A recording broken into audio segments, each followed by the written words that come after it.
Oh my goodness, the Sahel states in Africa have just made history. Now, for a couple of years now, they have been kicking out France, but listen, you need to know about the Sahel Alliance because it represents the promises that the Most High has for his people and also the growth of the new African Renaissance. I want you to hit the like button as you're coming in. I want you to share this with 5 people if you need to understand more about the Sahel region stretching from Senegal to Sudan, from what people know as the Sahara Desert. And if you didn't know, the Sahara Desert is actually going to be a green area soon. Studies and satellites show the Sahara Desert is becoming green again. What does this mean for all of us? Listen, this is not just political theater, okay? This is numbers driven. These countries and these people in these countries, in Burkina Faso, Mali, Niger, Chad, Senegal, they're waking up and saying, you know what?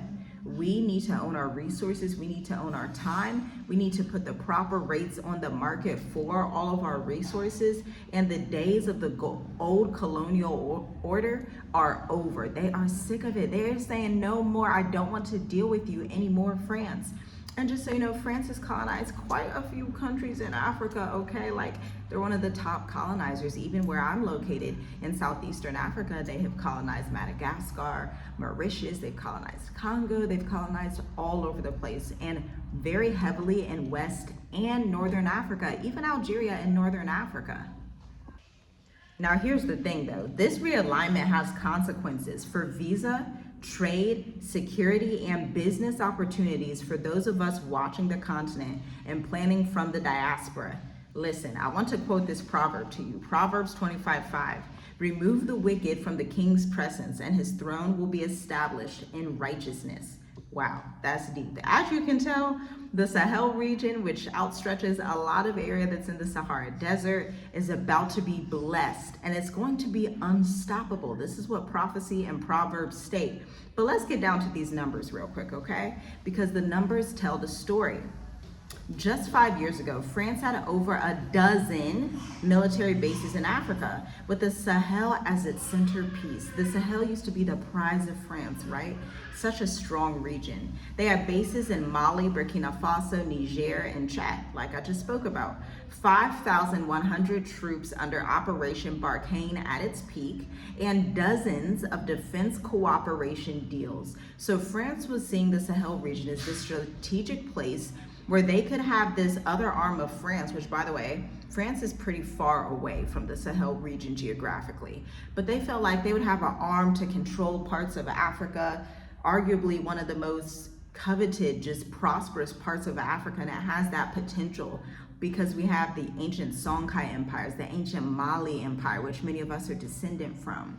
The ancient Gold Coast, such a strong region in its high time, where you had Timbuktu, which had the most universities that the world has ever seen, and a lot of Europeans who were in the Dark Ages at that time came to study at Timbuktu and learn their different sciences and their different mathematics and their different medical stuff, okay? Because Africa was literally that place that had the wise people of mankind. And it was the last holder of France's colonial post-empire, a military blanket to secure mining interests, prop up friendly governments, and keep Russia and China at bay. But coups in Mali in 2021, Burkina Faso in 2022, and Niger in 2023 changed everything. You ready for this? Since then, 3 Sahel states have demanded full France troop withdrawals. Over 3,000 French soldiers have been pulled out, and aid budget has been slashed up to 40% as Paris retaliates. This is not a diplomatic spat either. It's a geopolitical divorce. Woe to those who go down to Egypt for help, but do not look to the Holy One of Yasharel. That is Isaiah chapter 31, verse 1. The Sahel states are seeing they cannot rely on a foreign army. They cannot rely on this system that is mimicking Egypt and Babylon, you know, this unified tie between France, America, and the Great British Empire. If you don't know history, I urge you to look into history and see why I'm saying these things. Or if you want me to do a deeper video on that, maybe I should. Just comment down below. Now listen, with all of this being said, I need you to understand something. Hit the like button, because what I'm about to share with you needs to be addressed. This is my alert to you. This is my trying to reason with you, because I've been in Africa with my family for 5 going on 6 years here soon, okay? And I've been traveling in Southeastern Africa. I've lived in Tanzania and Mauritius exclusively. And all African countries are not created equal in these times. We see protests that are happening in Kenya. We see a lot of things happening in South Africa. We see a lot of things popping off on the continent, okay? Even protests were happening in Madagascar as well. And so this is your time. I know that you want to move to Africa. I know that you're looking at this channel and you're like, sis, how can I move there? Like, what do I need to do? What do I need to know? Where is it safe? Where is it not corrupt? Where can I drink water and not die? Like, let me know what I need to do. And I'm telling you right now, you want to make sure that you are in the countries that are, 1, namely safe, 2, give you long-term residence, and 3, are on the least corruption list. These are my 3 indicators. These are the 3 indicators we teach in State of the Diaspora, which the 8th edition is happening this Sunday. I cannot wait to speak to everyone. Then the 9th edition is the following Sunday. And then the 10th edition is either that Sunday after or the following Sunday. And so there are like 1 or 2 slots left. Again, if you're someone, you've been looking into Rwanda, you've been looking into Egypt, you've been looking into South Africa, but you're like, I feel like I don't have the full picture, then you want to be in the State of the Diaspora, because I'm just gonna put you up on some knowledge right now. The reason we chose Mauritius is because Mauritius has a flat tax rate for entrepreneurs, and then if you're a digital nomad, you don't get any tax. Like, they have double taxation agreements with the US, meaning if you're making your money from outside of the country as a digital nomad entrepreneur, you don't get taxed again. This is big because countries like South Africa require you as a digital nomad to pay 41% tax. I said, oh no, no. Okay, but these are some of the things you need to know, because it's not enough to move to Africa just for culture, or because you like how they dance, how they dress, maybe you like the fashion in one area. You need to move to the continent with strategy, with, okay, what's the tax rate gonna be? How long is my residence, and can I merge that into a citizenship one day? What is the housing like? What is the economy like? What is the real estate prospects if I want to become an investor and purchase real estate? Are they requiring biometrics every 3 seconds? Like, there is so much that goes into traveling Africa, and we are honored and privileged to share with you in the State of the Diaspora. Again, there are only 1 or 2 slots available, so you want to hit that link in the description to take a look, okay? I'll see you there. Enter the Sahel Alliance, the new superpower bloc on the African continent that is shaping everything for the next generations to come. Can I just say shout out to the Sahel region? This is just amazing right now. Like, I feel so blessed to be alive and to be witnessing this, especially as someone that loves to study history, that teaches her children, homeschools, all the things. Like, I'm really deep into history, and to see this happening in 2025 it's just such a blessing. Like, this is what a lot of our ancestors prayed for. This is what Africans have been praying for. This is prophecy in motion, literally, okay? Because Mali, Burkina Faso, and Niger have their own formal defense cooperation that started in 2024, okay? Just last year, they started their formal defense cooperation. They are sharing intelligence and joint patrols across 3 million kilometers of territory, and over 100 million people are within the bloc. 100 million people. They have billions in combined mineral wealth, gold, uranium, and phosphate, okay? And y'all know what these Western economies depleting, and if you didn't know the Western economies are depleting, I would encourage you to look at Germany's economy, to look at the UK's economy, to look at America's economy, because they are depleting. All the indicators are there, okay? And people are going to want to invest in gold, uranium, phosphate. I know gold's gonna be a huge one. Remember what I said in the beginning of this video. We had the Gold Coast, the Mali Empire, the Shanghai Empire. These guys back then were owners of gold. They would give out gold, they would trade gold. Like, it was really this Renaissance type of deal. That's the feeling that you get when you look back on the history, okay? And we are coming back into those times, but with a modern edge, a modern era twist. Especially for those of you who are in the diaspora who know I need to start becoming an entrepreneur, or I need to get more serious in my entrepreneurship and figuring out marketing and sales because they are the lifeline and the lifeblood of my business. This should be a sign for you, like, okay, if these regions are really waking up, this also means I need to wake up and stop depending on the 9-to-5, the W-2. This means I need to diversify my assets. I need to get some higher knowledge. Maybe I didn't have this knowledge before because we didn't always have this knowledge, okay? But being that we're in the times that we're in, we took it upon ourselves to understand these dynamics. This is super important, okay? And they have ended currency ties. The CFA franc's exit talks currently exist. So they want to actually rid themselves of the central, I don't know how to say it, the CFA franc is a francophone France currency that they're trading, and I'll put it like that. They're talking about replacing it with their own monetary currency that I'm gonna say is probably gonna be backed by gold, knowing how the Sahel region wants to operate and wants to do their own business. And not only that, but they're like, okay, we need some allies. We're great as Burkina Faso, Mali, Niger. We're fantastic. We know who we are, great. But they also have enough humility and wisdom to say, okay, I also need allies in this because I'm going up against pretty big world powers. Arguably, America and France are two of the world's largest world powers. Arguably, like, we're not gonna lie, America and France, they're like top world powers. And so they're like, hey, we're gonna have to bring in the Chinese. We're gonna have to do negotiations with Turkey, and we're definitely working out agreements with Russia. And I just saw something. Mali, of course they're not gonna tell you this on CNN, but listen, come closer, come a little closer. Mali has been getting weaponry sent in from some of their alliances abroad, not in Africa. Think like Turkey, think Russia. They are getting the weapons sent in. They're saying if y'all start trying to make stuff pop off in World War III and trying to ruin our country, they said they're gonna fight back, and they have a right. Like, can you imagine somebody wants to get in a fight with you and they don't want you to fight back? Hello, no, that's not about to happen.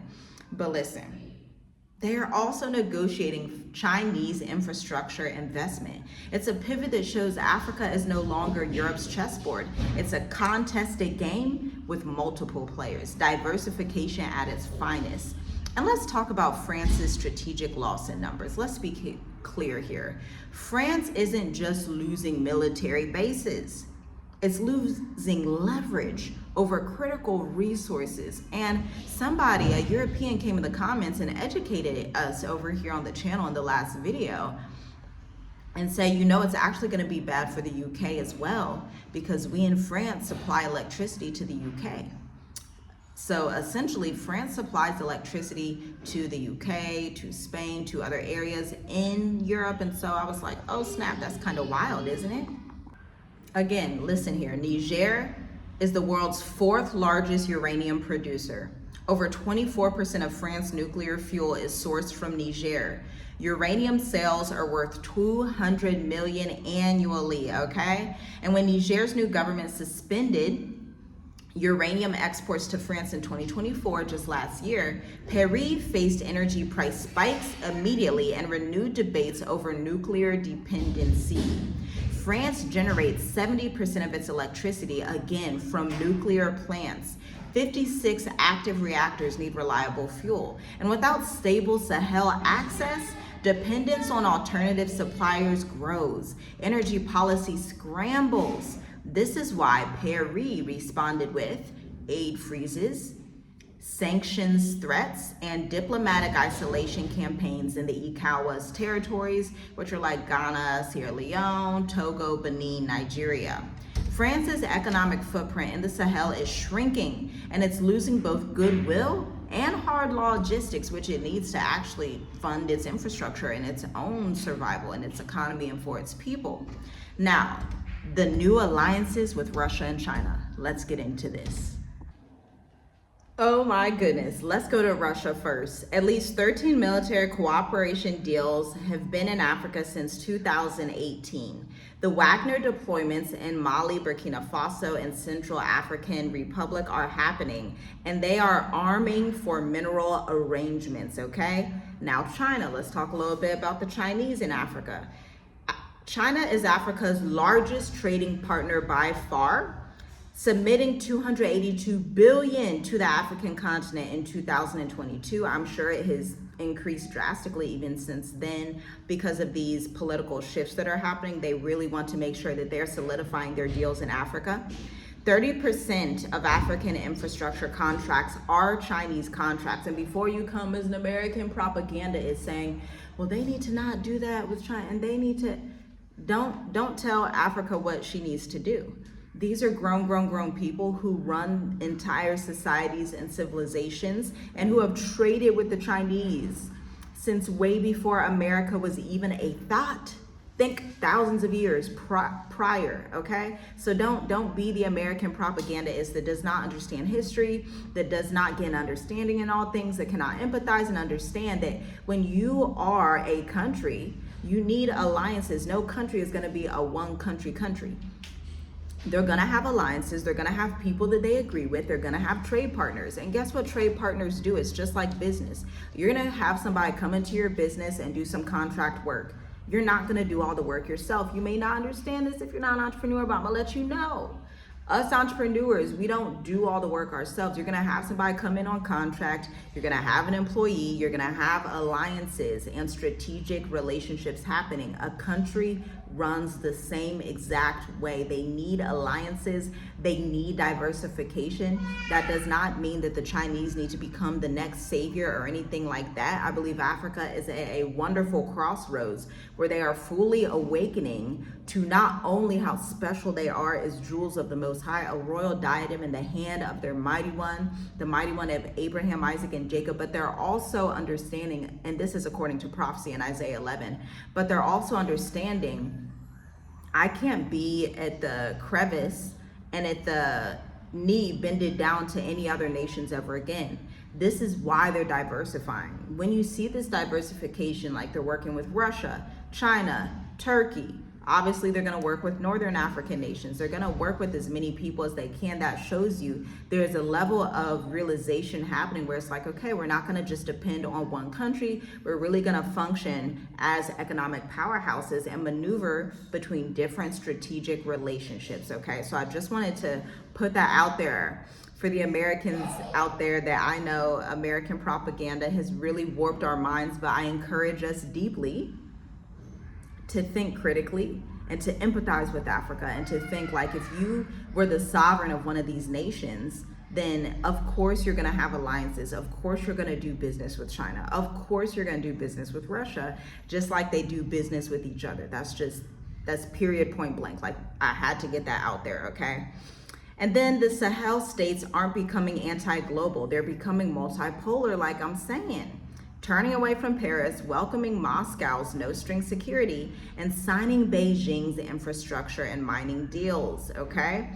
And it's funny how in the book of Corinthians, 2 Corinthians 6 and 14, it says, do not be yoked together with unbelievers. The Bible warns that alliances have spiritual consequences, and Africa must choose wisely. So this is a crossroads where the Sahel region and a lot of African countries get to see and test the waters and see, okay, who's really going to be for us, keep people at a distance, but also have these alliances. This is why unity within the Sahel region is so powerful, because let's suppose something did, maybe they didn't like one of the agreements. Obviously that unity between the Sahel region themselves is going to equate to better outcomes and equitable access for that alliance, okay? Now here's the bigger picture. Let's talk big picture here. 15 nation ECOWAS are at risk of splintering the Sahel Alliance, and it's not operating in a vacuum, okay? It sits within the ECOWAS, the 15-member West African bloc, but ECOWAS is now split. Nigeria and coastal states back France. They threaten sanctions. The Sahel states refuse to reinstate ousted leaders France supported. 2024, 2025 saw these things. ECOWAS deploying sanctions, border closures, and threats of military intervention. There is no longer West Africa versus terrorists. It's West Africa divided, okay? You know the colonizers, they love the divide and conquer thing. We should all know the colonizer playbook by now. If not, I urge you to look at history. What this means for Africa's 600 billion in mineral wealth. 30% of the world's mineral reserves are in Africa. 70% of the world's cobalt, and by the way, cobalt is mostly mined in the Congo. 20% of the world's uranium, and 600 billion in annual mineral export potential. That's not a small number. Who controls extraction rights, routes, and taxation decides who actually gets rich. France is losing that power for a shorty. Russia and China are gaining that power, and the Sahel states are betting they can leverage this competition for better deals, which they are right about from a business perspective. But sovereignty is only real if they hold the line, because history shows new partners can become new masters pretty quickly. Remember, Proverbs 22:7, the borrower is slave to the lender. African leaders have to ask themselves, and in these deals, who are they borrowing security and infrastructure from, and at what cost, right? And for you as a diaspora entrepreneur, for you in America, even if you are a continental African that is in, Spain, America, the UK, Germany, France, Switzerland, wherever you're at, don't be blind. Understand what's happening. You need to watch for visa policy changes in these regions and amongst these alliances. Trade routes are going to open in some areas, and then trade routes are going to close in other areas. Security can change with a single coup. This is why, again, going back to the beginning of this video, it's important to be in an intensive, a 90-minute session like the State of the Diaspora, where you can get this information from a family of 7 who has been on the continent for 5-6 years without going back and forth. So we really understand those dynamics, and the way that we lead our people to find their best country in Africa is, again, 3 requirements. We're only looking at safety, ease of getting long-term residence, and the quality of life that you can have with the infrastructure. Because culture, fashion, food, all those things are fantastic, but those are more so things you worry about on vacation. We're talking about picking up and living in Africa for years here. This is what we do. This is what our clients do. And so in order to do that, you have to be in a stable economy, in a stable environment. Watch out for African protests that are happening. Maneuver from those areas. And I would urge you to actually come to the south part of Africa. Wait just a moment on West Africa, unless it's somewhere like Ghana or Senegal. Wait just a moment, because we really need to give time for these things to iron out before going over to certain countries in West Africa and being like, yes, it's so fabulous. Like, we really need to wait and see how these things pan out. Give the Sahel region time to get these things figured out. Give other regions time to figure out what needs to be done. You don't want to move to Africa and then be caught up in some type of crazy thing that's happening. You really want to go somewhere that's safe. Again, we only advise the safest countries and then show routes how to get there and how to prepare before you leave America, because most of your preparation, this is something most people don't understand. All of your preparation, about 95% of your preparation to move to Africa happens in America. Yes, it does not happen when you get to the continent. It's not the type of situation, or it shouldn't be, if you're wise. It shouldn't be the type of situation where you pick up and you're like, wow, I'm in Congo now. Let me go figure out how I can stay here. Please do not do that. Please, for the love of Yah, do not do that. Please be the person that is proactive, because you will find yourself in very odd situations that are difficult to explain, because African culture is different. There's, in some countries, corruption. There's a lot of things at play here. In some countries, there's puppet colonizers around, and so you really have to be discerning and understand the dynamics on the ground in the continent. You also have to be aware of lawyers on the continent. Not all lawyers are for you. People have lost thousands and thousands and thousands of dollars to licensed attorneys in Africa. One, at the end of the day, understand these licensed attorneys, they really want your money, just to be quite frank, let's be honest. Then number 2, they're not American, and so they don't understand how your system back in America works. I'm telling you, there are systems that you can operate in America before coming to Africa to make your transition smooth. So just understand that. Don't go in blind. I know you want to move here. I know you want to invest here. You want to build a business. You want to give your family their dream life, their best life that they've ever had, and they can experience all those things if you perform proper planning and research, okay? And understand, if you have been looking on this channel and you're like, hey, I'm an electrician, or I'm a functional medicine provider, I'm a massage therapist, I'm an education consultant or a prior teacher, and I want to bring my business and my talents online, incorporate it correctly, provide the marketing expertise that I need to make sales online while I sleep. If you want to live your freedom-based life the way that we do, owning a media company and a marketing company, then guess what? You may want to join Black Educators Amplified, the 12-week experience. I will leave in the description the link to our open house that we are having. Once the open house seats are gone, that is it. I will not open up any more spaces. The open house is free, where we're going to talk to you about what it really looks like to join Black Educators Amplified, the 12-week experience. If you are still here again and have not hit the like button, hit that like button. Share this video with 5 people. We gotta get the word out, okay? Because in this new Sahel Alliance era, those who plan will build, but those who don't, they will watch someone else own the mineral convoys. And we do not want that convoy to be somebody else owning your skill sets at the W-2, to be someone else owning your time in America when you could be living your best life in the middle of the new African Renaissance. Shalom, shalom.